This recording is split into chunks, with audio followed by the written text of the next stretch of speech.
Día 85. Testigo de un ahorcamiento, por Ambrose Bierce. Un anciano llamado Daniel Baker, que vivía cerca de Lebanon, Iowa, fue acusado por sus vecinos de asesinar a un vendedor ambulante al que había permitido pernoctar en su casa. Esto ocurrió en 1853, cuando la venta ambulante era mucho más usual que ahora en el oeste, y realizarla implicaba un peligro considerable.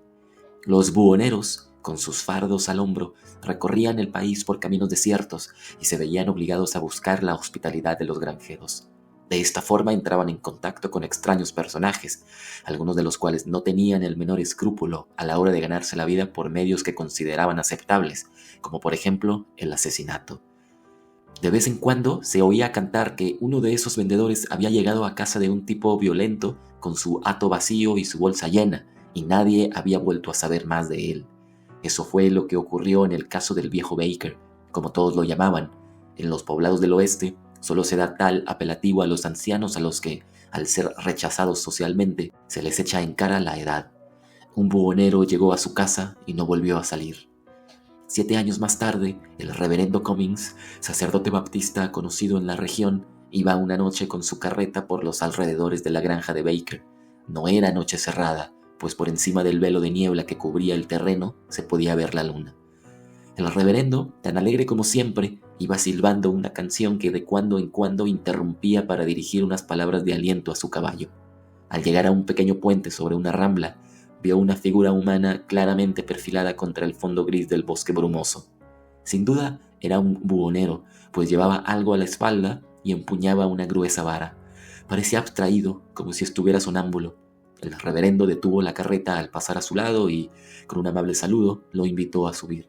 «Si es que vamos en la misma dirección», añadió. El individuo levantó la cabeza y lo miró a la cara, pero siguió inmóvil y en silencio. El señor Cummings, con su característica insistencia, repitió la invitación. Entonces, la figura señaló con su mano derecha en dirección a la parte inferior del puente. El reverendo echó una mirada y, como no veía nada especial, fue a dirigirse de nuevo al buhonero. Pero el buhonero había desaparecido. El caballo, que hasta entonces se había mantenido sorprendentemente tranquilo, soltó un relincho y salió despavorido. Cuando el señor Cummings quiso hacerse con él, ya estaban en lo alto de una colina, a 100 yardas del puente. Al mirar hacia él, volvió a ver la figura, en el mismo sitio y con la misma actitud que la primera vez. Entonces, consciente de que algo sobrenatural estaba ocurriendo, se dirigió hacia su casa a toda brida. Al llegar contó a su familia lo ocurrido, y a la mañana siguiente, muy temprano, volvió al lugar acompañado por 2 vecinos, John White Corwell y Abner Racer. El cuerpo del viejo Baker colgaba por el cuello de uno de los travesaños del puente, justo debajo del lugar en el que el reverendo había visto la aparición. Una gruesa capa de polvo, húmeda a causa de la niebla, cubría el suelo, pero las únicas huellas apreciables eran las del caballo. Al descolgar el cadáver, los hombres removieron con sus pisadas el terreno blando y movedizo y descubrieron unos restos humanos que, debido a la acción del agua y de la escarcha, estaban ya casi a la vista. Fueron identificados como los del buhonero desaparecido.